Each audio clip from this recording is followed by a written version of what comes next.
So you might have heard that this device here, the GoXLR, may not work anymore in the future. The company is shutting down, and although it may not cancel out your device right now, there may be a future update where this device is no longer going to work with your PC. So you're gonna need a viable replacement that works really well and has great features and is easy to use. There is a XLR dock from Elgato that can do just that. If you're looking to upgrade your audio setup, if you have an XLR mic, if you're looking for an audio mixer, an audio interface to replace an GoXLR, or you're just looking to get something new, an XLR dock along with the Stream Deck is probably one of the best choices you have. Now, you do need a Stream Deck Plus in order to use the XLR dock. It is an attachment that goes to the back of a Stream Deck Plus. Elgato does sell these two devices separately, but you can get it comboed in a bundle where you get the Stream Deck Plus and the XLR dock in one for a discounted price. Now, the Stream Deck Plus is already one of the greatest, most innovative devices I've used. And with the Elgato XLR dock that comes with this, that you can attach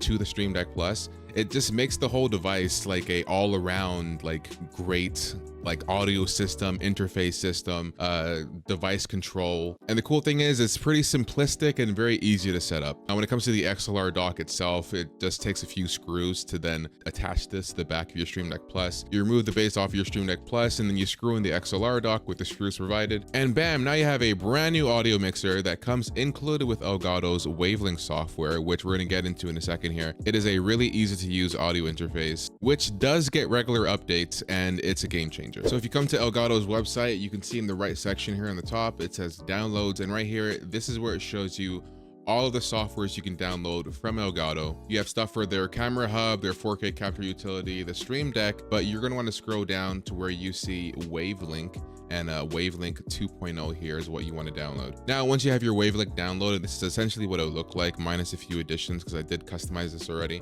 So you have all these different channels that you can add and customize, and that can be accessed through your Stream Deck as well. Now, we're going to start with the microphone settings here. You can use any XLR mic with the Stream Deck and the XLR attachment to then use with the Wavelink software. I am using Elgato's Wave DX right now, which is another phenomenal XLR mic that you can get, which is also on their site. I consider this to be like a really good budget microphone that still has great audio quality. So one of the first things you're going to look at when you go in here, which I actually missed when I first started this drop down menu right here that you just click and the arrow comes down.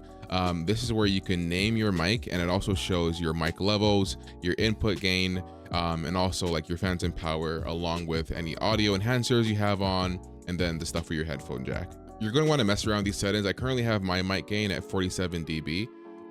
You also may want to mess around with whether or not you need the 48 phantom power or not. Dependent on which mic you're actually using, this is going to differ for everyone. So you're going to want to mess around with this and play to see whether or not you need more gain, need phantom power. But this system itself has a really cool feature that allows you to actually record your voice. That way you can hear it in regards to changing your mic gain and improving your EQ and all that. Inside the rest of this tab, you have a mute button for your microphone, and then you also have these two volume settings for your headset and also what your stream will hear or your broadcast will hear. You can see that for this, I have the headphones checked off, because if I had this checked on, I can then hear myself, and that's a good way to like kind of play back what you're speaking into your own mic. And they have a really cool feature that you can use with any of the audio channels you have here, where you can actually lock the volume settings. That way, when you turn one down, it turns down the other, and then vice versa. So that way, if you want to turn something down for yourself or turn something down for your stream, you can either have it in unison or you can do it separately. Now, the last button you have here is going to be for your audio effects section. You can actually add in new audio effects like EQs and compressors to your microphone in order to get it sounding really crisp and nice. Wavelink also has this really cool feature in here called Voice Focus. Bring speech to the forefront, pure, clear, free of noise. This system is really good for taking out any of your unwanted background noise, like your PC fan or maybe your cat scratching their litter box like mine does. My cat can be pretty loud, so it's probably not going to remove that.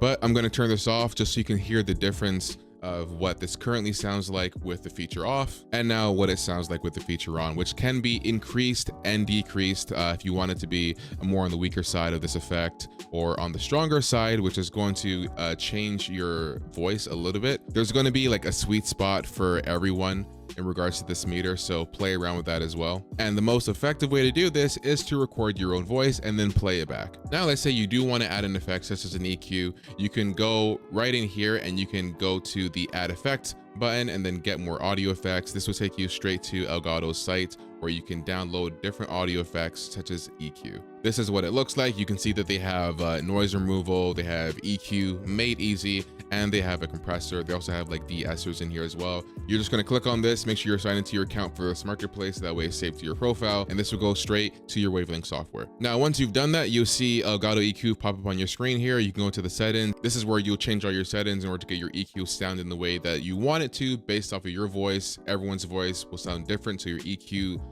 patterns may look different from mine. But another cool feature they have is if you want like a baseline to start with, if you're not super familiar with how to change your EQ, you can actually go back to Elgato's marketplace and go to Wavelength, and near the bottom here you can see where it says equalizer made easy. There's a few presets here that have been made by either Elgato or creators in order to help make your EQ process a lot easier to start with. So let's say you're a fan of, Harris Heller, and you want to click on his EQ preset. You can press the get button, and then it's going to import this EQ preset into your Wavelength software. If you're in the EQ settings, you click on this little box here, you can see where the presets are. And right here, I have the Harris dynamic mic preset, and then you can use that to start with your EQ. Make any of the necessary changes to make your EQ unique to your own voice, and then you can then save those changes and then create a new preset if you want to. Now let's talk about add-in channels and add-in sounds to these channels. We have the game channel here, which is pretty self-explanatory. This is where all your game audio is going to run through. Make sure if you're using OBS that you add in the actual Wavelength game channel to your audio mixer. That way you have full control over the game sound in your OBS. If you click on the drop-down menu here, anytime you have applications that can utilize this channel, you can see that they're inputted here, and you can check mark them to indicate that you want this particular source to be played through your channel. So if I go over to my system sounds, for example, you can see that I have my Google Chrome here, my OBS Studio, films and TV. All these sources will play through my system sound and can be controlled through that channel. And you can scroll over to this channel, which used to say music, but you can actually rename your channels. So I just named this Spotify. And when you rename the channel is also changed in your system settings as well. So it says Spotify instead of music. And I check this to my Spotify application so that this can control Spotify via the Wavelength software via my Stream Deck Plus.